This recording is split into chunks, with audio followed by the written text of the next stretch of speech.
একটু অন্যরকম স্বাদের রাইস খেতে কিন্তু বেশ ভালোই লাগে। তাই আজ আমি south Indian style tomato rice বানিয়ে দেখাবো।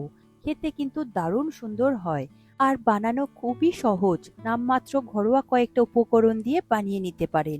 স্কুল, কলেজ বা অফিসের টিফিনে ঝটপট বানিয়ে দিতে পারেন, সবাই ভীষণ পছন্দ করবে। নমস্কার বন্ধুরা, কিচেন টেকনিকে আপনাদের সবাইকে স্বাগত। আমি মধুমিতা। আজ নিয়ে এসেছি একটা দারুণ স্বাদের রেসিপি। চলুন দেখে নেওয়া যাক। টমেটো রাইসের জন্য প্রথমে আমি 3টে মিডিয়াম সাইজের টমেটো নিয়েছি। টমেটোগুলো খুব পাকা দেখে টমেটো নেবেন, লাল লাল দেখে, তাহলে কিন্তু টমেটো রাইসটা খেতে দারুণ সুন্দর লাগবে। টমেটোগুলোকে দেখুন এবার মুখটাকে কেটে বাদ দিয়ে দেব, তারপর একটু পাতলা পাতলা করে কেটে নেব। আপনারা নিজেদের পছন্দ মতন ছোট ছোট করে পিস করে নিতে পারেন।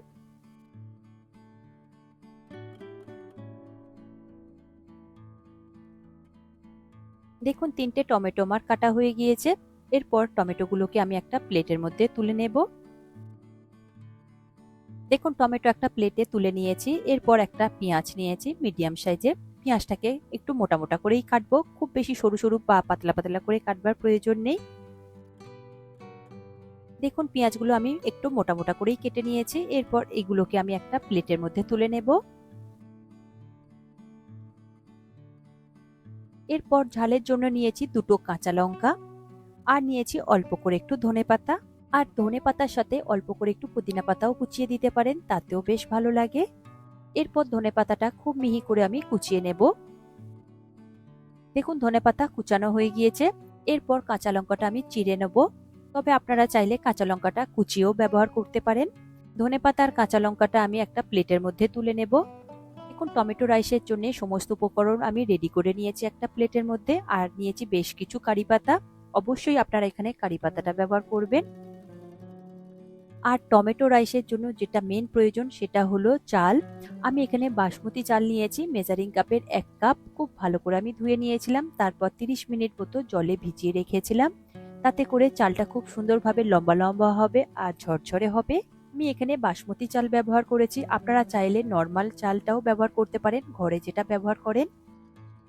এবার ভাতটা রেডি করে নেব। তার জন্য একটা কড়াই নিয়েছি, তাতে আমি দিয়ে দেব 1 লিটারের একটু বেশি পরিমাণে জল।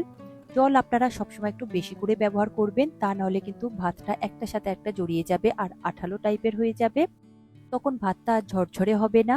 এবার ওই জলের মধ্যে আমি দিয়ে দেব একটা তেজপাতা, সঙ্গে দিয়ে দেব গোটা গরম মশলা। এরপর গ্যাসের ফ্লেমটাকে হাইতে দিয়ে জলটাকে খুব ভালো করে ফুটিয়ে নিতে হবে। তার আগে আমি এখানে নুন দিয়ে দেব 1 চা চামচ, আর দিয়ে দেব 1 চা চামচ সাদা তেল। সাদা তেল দিলে ভাতগুলো একটার সাথে আরেকটা লেগে যায় না, ঝরঝরে হয়। এরপর জলটাকে হাই ফ্লেমে খুব ভালো করে ফুটিয়ে নিতে হবে। দেখুন জলটা খুব ভালো করে ফুটে উঠেছে। এরপর জল ঝরিয়ে আমি চালটাকে দিয়ে দেব। জল শুদ্ধ আপনারা চালটা দেবেন না। আর ঠান্ডা জলের মধ্যে চাল আপনারা কখনোই ব্যবহার করবেন না, তাহলে ভাতটা কিন্তু একদমই ভালো হবে না, লম্বা লম্বা হবে না, ঝরঝরে হবে না, একদম জড়ানো টাইপের হবে আর ছোট ছোট হবে। তাই এই ভুলগুলো আপনারা একদমই করবেন না, এই টিপসগুলো আপনারা মনে রাখবেন। দেখুন ভাতটা খুব সুন্দরভাবে ফুটে উঠেছে। আপনারা এটা 90 to 95% পর্যন্ত সিদ্ধ করে নেবেন, তার থেকে বেশি সিদ্ধ করবেন না, তাহলে এটা ভাজবার সময় ভেঙে যেতে পারে। দেখুন ভাতটা খুব সুন্দরভাবে সিদ্ধ হয়ে গিয়েছে। এরপর এটাকে ফ্যান ঝরিয়ে নেবেন, তারপর একটু থালার মধ্যে বিছিয়ে দিয়ে একটু ঠান্ডা করে নেবেন, তাহলে ভাতগুলো আর ওভারকুকড হয়ে যাবে না। এবার একটা ফ্রাই প্যান নিয়েছি। ফ্রাই প্যানটা গরম হলে তার মধ্যে দিয়ে দেব 2 টেবিল চামচ সাদা তেল। তেলটাকে লো ফ্লেমে ভালো করে গরম করে নেবেন। তেলটা গরম হয়ে গেলে তার মধ্যে দিয়ে দেব কিছু গোটা মশলা। তার মধ্যে নিয়েছি দেখুন হাফ চা চামচ মতো গোলমরিচ। গোলমরিচটাকে আমি তেলের মধ্যে দিয়ে দেব। আর নিয়েছি হাফ চা চামচ মৌরি। মৌরিটাও আমি তেলের মধ্যে দিয়ে দেব। আর সঙ্গে নিয়েছি হাফ চা চামচ কালো সর্ষে। কালো সর্ষেটাও আমি তেলের মধ্যে দিয়ে দেব। এরপর লো ফ্লেমে কয়েক সেকেন্ডের জন্য একটু নাড়াচাড়া করব। দেখবেন মশলাগুলো একটু ফাটতে শুরু করবে, ঠিক সেই সময় আমি দিয়ে দেব কারি পাতা। কারি পাতাটা দিয়ে কয়েক সেকেন্ডের জন্য একটু নাড়াচাড়া করব। কারি পাতা দিলে দেখবেন একটু তেল ছিটকাবে। সেই সঙ্গে আমি দিয়ে দেব কুচিয়ে রাখা পেঁয়াজ। পেঁয়াজটা দিয়ে গ্যাসের ফ্লেমটাকে মিডিয়াম টু হাইতে দিয়ে পেঁয়াজটাকে হালকা লাল করে একটু ভেজে নেব। দেখুন পেঁয়াজটা আমি একটু নাড়াচাড়া করে ভেজে নিয়েছি। এরপর নিয়েছি 2-3টে মতন বড় রসুনের কোয়া। বড় রসুনের কোয়াগুলোকে দেখুন আমি একটু লম্বা লম্বা করে কেটে নিয়েছি। আপনাদের যদি ছোট রসুনের কোয়া থাকে তাহলে এরকম একটু লম্বা লম্বা করে কেটে নেবেন। এখানে রসুনের পরিমাণটা একটু বেশি দেবেন, 10 থেকে 12টা মতন রসুনের কোয়া দেবেন। রসুন কুচি দেওয়ার পরে পেঁয়াজের সাথে খুব ভালো করে একটু ভেজে নিতে হবে। আর তার সঙ্গে দিয়ে দেব একটা শুকনো লঙ্কা, সেটাকেও খুব ভালো করে একটু পেঁয়াজের সাথে লাল লাল করে ভেজে নিয়েছি। এরপর দিয়ে দেব কুচিয়ে রাখা টমেটো, আর সঙ্গে দিয়ে দেব কাঁচা লঙ্কাগুলো। টমেটো দেওয়ার পরেই আপনারা অল্প করে হলেও একটু নুন দেবেন, তাতে করে টমেটোটা খুব তাড়াতাড়ি নরম হয়ে যাবে। আর টমেটোর কালারটাও দেখবেন বেশ লাল লাল থাকবে, ব্রাউন কালার আসবে না। নুন দেওয়ার পরে খুব ভালো করে একবার মিশিয়ে নিয়েছি। এরপর এটাকে আমি ঢেকে দেব 2 থেকে 3 মিনিটের জন্য লো ফ্লেমে, যাতে টমেটোগুলো খুব ভালো করে নরম হয়ে যায়। দেখুন 2 মিনিট পরে ঢাকা খুলে দেখছি টমেটোটা কত সুন্দরভাবে নরম হয়ে গিয়েছে, আর টমেটোর কিন্তু কালার একদমই চেঞ্জ হয়নি, লাল লাল রয়েছে। এরপরে স্প্যাচুলার সাহায্যে টমেটোটাকে একদম মিশিয়ে নেব। দেখুন টমেটো খুব সুন্দর করে মিশিয়ে নিয়েছি। এরপর এর মধ্যে দিয়ে দেব হাফ চা চামচ হলুদ গুঁড়ো, আর দেব 1 চা চামচ কাশ্মীরি লঙ্কার গুঁড়ো, এটা কালারের জন্য দেওয়া, চাইলে আপনারা এটাকে স্কিপ করতে পারেন। আর দিয়ে দেব হাফ চা চামচ গরম মশলা গুঁড়ো। এরপর লো ফ্লেমে খুব ভালো করে মশলাগুলোকে একটু কষিয়ে নিতে হবে, তবে এখানে আর অন্য কোনো মশলার ব্যবহার করবেন না। দেখুন মশলাটা যাতে না পুড়ে যায়, তাই আমি অল্প করে একটু জল দিয়ে দেব। জল দিয়ে মশলাটাকে খুব ভালো করে একটু কষিয়ে নেবেন, তাতে দেখবেন মশলাটা পুড়বেও না আর কড়ার গায়ে লেগেও যাবে না, আর মশলাটা খুব সুন্দরভাবে রেডি হবে। এরপর দিয়ে দেব দেখুন স্বাদ অনুযায়ী নুন। নুন দেওয়ার পরে খুব ভালো করে একবার মিশিয়ে নেবেন, তবে একটু খেয়াল রাখবেন নুন ভাতের মধ্যেও দেওয়া রয়েছে, আর টমেটোটা নরম করবার জন্য নুন দেওয়া ছিল, তাই একটু বুঝে শুনে আপনারা নুনটা দিয়ে দেবেন। দেখুন মশলা একদম রেডি হয়ে গিয়েছে। এরপর এর মধ্যে দিয়ে দেব বাসমতি রাইস।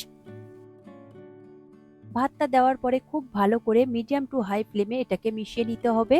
ভাতটা যাতে টমেটোর ওই মশলাটার সাথে খুব ভালো করে কভার হয়, সেইভাবে আপনারা মিশিয়ে নেবেন, তবে আলতো হাতে করবেন, যেহেতু এটা বাসমতি রাইস রয়েছে, ভেঙে যেতে পারে খুব নাড়াচাড়াতে, তাই আলতো হাতে আপনারা একটু খুব ভালো করে একটু মিশিয়ে নেবেন। তবে বাসমতি রাইসের জায়গায় আপনারা ঘরে যে ভাতটা তৈরি করে খান, সেই চাল দিয়ে আপনারা এইভাবে মশলার সাথে মিশিয়ে নিতে পারেন, তাতেও খেতে কিন্তু খুব সুন্দর লাগে। দেখুন মশলার সাথে ভাতটা কত সুন্দরভাবে মিশে গিয়েছে, কালারটা একদম চেঞ্জ হয়ে গিয়েছে, দেখতে কিন্তু কত সুন্দর লাগছে। এরপর উপর থেকে দিয়ে দেব 1 টেবিল চামচ ঘি। ঘি আপনারা অবশ্যই এখানে ব্যবহার করবেন, তাতে কিন্তু ফ্লেভারটা খুব সুন্দর আসবে। তারপর উপর থেকে দিয়ে দেব ধনেপাতা কুচি। এরপর গ্যাসের ফ্লেমটাকে আমি বন্ধ করে দিয়েছি, তারপর খুব ভালো করে একবার মিশিয়ে নেব। তারপর এটাকে আপনারা 5 মিনিটের জন্য ঢাকা দিয়ে একটু স্ট্যান্ডিং টাইমে রেখে দেবেন, তারপর গরম গরম পরিবেশন করবেন। এটা আপনারা শুধুও খেতে পারেন, দারুণ সুন্দর লাগে। এছাড়া ভেজ কিংবা নন ভেজ কোনো রকম তরকারি দিয়েও খেতে পারেন, দারুণ সুন্দর খেতে লাগবে। এছাড়া আপনারা রায়তা দিয়েও খেতে পারেন, তবে এখানে কোনো রকম কিন্তু চিনির ব্যবহার করবেন না, যেহেতু টমেটো রয়েছে বলে অনেক সময় চিনির ব্যবহার করা হয় রান্নাতে, তবে এইখানে কোনো রকম ভাবে চিনির ব্যবহার করবেন না, তাতে করে স্বাদটা কিন্তু একদম অন্যরকম এসে যাবে। সাউথ ইন্ডিয়ান রান্নাটা একটু টকটক খেতে বেশ ভালো লাগে, যেহেতু এটা টমেটো রাইস হয়েছে তাই একটু টকটক খেতে লাগবে, খেতে কিন্তু অসম্ভব সুন্দর হয়েছে। গরমের সময় কিন্তু এইরকম হালকা সিম্পল রান্না আর একটু টকটক রান্না খেতে কিন্তু বেশ ভালো লাগে। আর রান্নাটা করতে কিন্তু খুব একটা বেশি সময় লাগেনি, এটা খুব তাড়াতাড়ি আর খুব ঝটপট তৈরি হয়ে যায়। এটা অফিস কলেজ কিংবা স্কুলের টিফিনে দিতে পারেন, সবাই কিন্তু ভীষণ তৃপ্তি করে খাবে, ভীষণ ভালো খেতে হয়। দেখুন আমি দেখাচ্ছি আপনাদের কতটা ঝরঝরে হয়েছে, আর একটাও রাইস কিন্তু ভেঙে যায়নি, কতটা সুন্দর গোটা গোটা রয়েছে। দেখে নিশ্চয়ই আপনাদের মনে হচ্ছে আজই যেন বানিয়ে নিই, অবশ্যই আপনারা আজই বানিয়ে নিয়ে খেয়ে দেখুন কতটা সুন্দর খেতে হয়েছে। আশা করি আজকের এই রেসিপি আপনাদের ভালো লাগলো। ভালো লাগলে এইভাবে একবার বানিয়ে দেখবেন, আমার মনে হয় আপনাদের সকলেরই ভীষণ ভালো লাগবে। ভালো লাগলে কমেন্ট করে অবশ্যই জানাবেন, আর লাইক শেয়ার করবার অনুরোধ রইল। যদি চ্যানেলটি সাবস্ক্রাইব করা না থাকে তাহলে চ্যানেলটি সাবস্ক্রাইব করে নেওয়ার অনুরোধ রইল। আজ তাহলে এই পর্যন্ত, আবারও দেখা হবে অন্য কোনো দিন অন্য কোনো রেসিপির সাথে। সবাই ভালো থাকবেন, সুস্থ থাকবেন, আর ভিডিওটি পুরো দেখার জন্য অসংখ্য ধন্যবাদ।